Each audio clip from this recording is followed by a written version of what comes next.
Boa noite, gente. Meu nome é Paulo Henrique, sou aqui da turma Perseverantes, quarto período.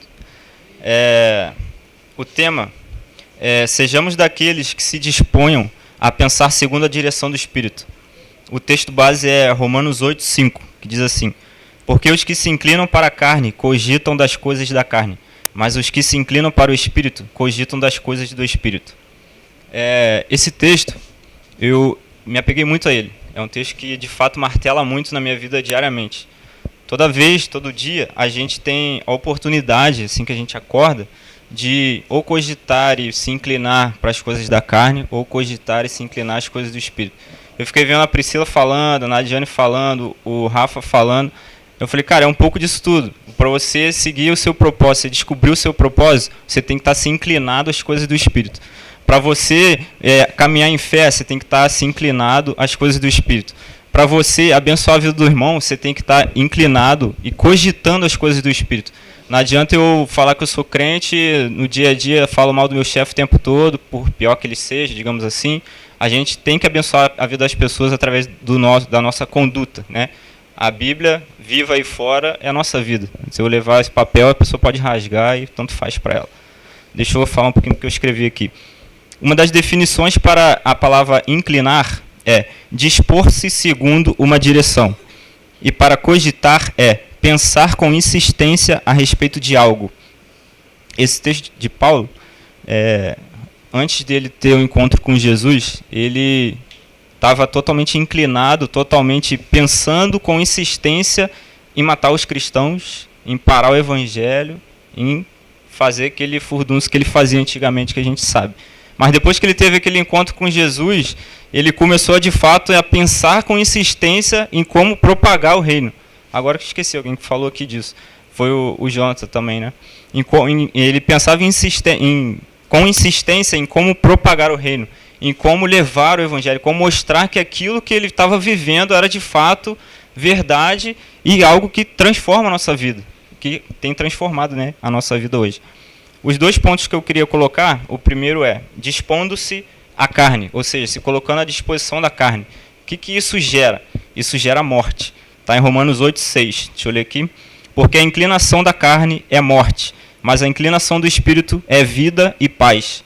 Cara, hoje em dia, com esse mundo do jeito que está aí fora, se você parar para ver jornal, parar para conversar com alguém, você vai ficar totalmente pensando com insistência no mal. Pô, não vou sair à noite porque está perigoso. Não vou lá na casa de fulano porque posso ser assaltado. Não vou fazer isso porque o dinheiro vai faltar. Cara, a gente foi convidado a viver pela fé, a viver sabendo que Deus já liberou tudo para nós, só falta a nossa atitude, a nossa ousadia. E, cara, é isso aí, mano. Eu vou para cima. Não adianta eu parar e ficar pensando nessas coisas, que senão a gente vai começar a falar mal, vai começar, e como ela bem falou, quando a gente começa a falar e pensar nisso, isso primeiramente muda a gente mesmo, né? Por dentro de nós mesmos. Assim como a gente está falando aqui, isso tem que mudar primeiro a minha vida. Não adianta falar aqui eu da porta para fora esquecer. Não, isso muda aqui. Então tudo que eu estou falando aqui, assim como para o bem e para o mal, primeiro tem que fazer crescer e germinar dentro da gente, né? O segundo ponto, não pode agradar a Deus quem é inclinado à carne, que é Romanos 8:8. Portanto, os que estão na carne não podem agradar a Deus. E a gente sabe que tem que ter fé para agradar a Deus. Se você vive pela carne, você não tem fé. Você pode ter pensamento positivo, tranquilo, vai dar tudo certo. Mas fé, mano, é muito mais... Pô, desculpa a gíria, gente. Mas fé é muito mais do que pensamento positivo. Fé nos leva a um nível muito além de fato do pensamento positivo. Quem vive pela carne não pode ter uma vida íntima com Deus. Vive longe, vive afastado. E não é reconhecido como amigo de Deus. Deixa eu ver. Vou passar aqui. O ponto 2 é dispondo-se ao Espírito. Deixe que o Espírito guie a sua vida, como a Priscila falou aqui antes. A gente tem que aprender a ser guiado pela a voz de Deus, pela voz do Espírito. E é difícil, né? Não é fácil. PH, você está falando aí, então você vive aí diariamente coladinho com o Espírito Santo. Não, cara, às vezes é difícil mesmo. Parar, que direção que eu tenho que tomar agora?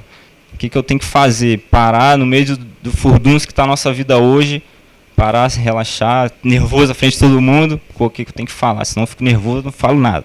Mas a gente tem que deixar ser guiado pelo Espírito, que é Gálatas 5:16. Deixa eu abrir aqui rapidinho.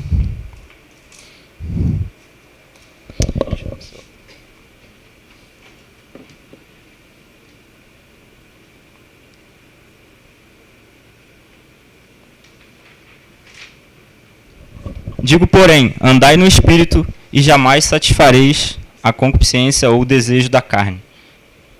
Vivendo pelo Espírito, a gente vai inclinar-se, vai viver de acordo com o Espírito. Se a gente começar a pensar nas coisas da carne, a gente vai, de fato, viver pelas coisas da carne. Porque viver das duas formas, isso não é o que Jesus tem pra gente. Jesus tem paz, Espírito, vida eterna, principalmente, né?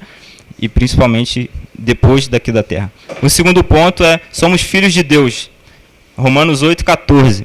Porque todos os que são guiados pelo Espírito de Deus, esses são filhos de Deus. Se a gente está sendo guiado pelo que a gente vê lá fora, pelo que a gente tem recebido de influência pelas mídias sociais, pelos amigos que não são crentes, até por cristão, às vezes você conversa com um cristão, parece que o cara veio para minar a tua vida. Pô, que isso, mano? Calma aí, só fala mal, só vou agregando coisa de mal para minha vida, né? Viver em sintonia com o Espírito, inclinando-se às coisas dele, é um estilo de vida, e não somente viver assim às vezes, mas sempre. Se somos filhos, verdadeiramente devemos ser guiados pelo Espírito, cogitando e pensando insistentemente nas coisas do alto. E para concluir, eu não sei se pode pedir isso, mas queria que todos repetissem assim, ó, eu tenho a mente de Cristo.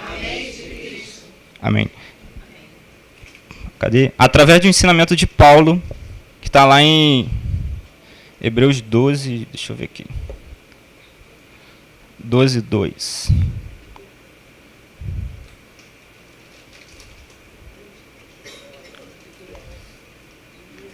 Olhando firmemente para o autor e consumador da nossa fé, Jesus, o qual, em troca de alegria, da alegria que lhe fora proposta, suportou a cruz, nos fazendo caso da ignomínia, e está assentado à destra do trono. Calma aí, fechei aqui. Então hoje, para a gente começar a pensar insistentemente, para a gente começar a estar inclinado às coisas do Espírito, nós já sabemos que nós temos a mente de Cristo. Então não adianta a gente começar a pensar essas coisas de mal que tem acontecido lá fora, deixar isso germinar na nossa mente e isso descer para o coração, né? Então, tudo que a gente olha no dia a dia, a gente tem a oportunidade de reter ou não, né? Como o irmão falou, da obediência, a gente obedece ou não. E o pensamento é a mesma coisa, a gente decide pensar dessa forma ou pensar como Cristo pensava, ou pensar como devemos, verdadeiramente como cristãos devemos pensar. Amém? É isso, gente. Obrigado.